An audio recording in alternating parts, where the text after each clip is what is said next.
hi friends शुभ सकाळ आज सकाळू मो माँ बाहरी पड़ा मो मामू घर को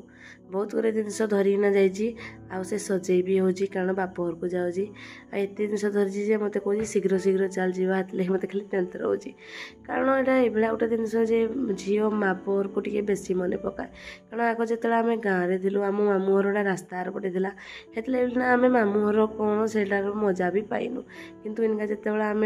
दुज जाक घरे मामू घर आम घर भर 3 किलोमीटर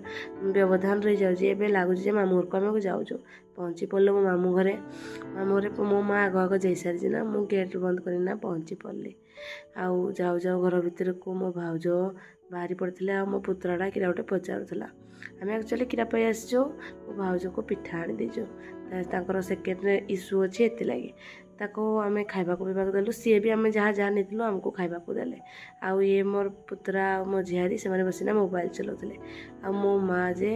गाड़े गपुला मो माई सांगे आ मो भाउज से रोषेर बंदोबस्त करते जो आम सब जाइजु आ खाइबार भी बढ़िया बढ़िया आइटम करते खाइबा को आनले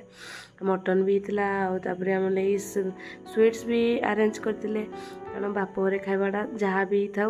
झी को टे बेसी भल लगे से मो माँ भी बहुत एक्साइटेड थिला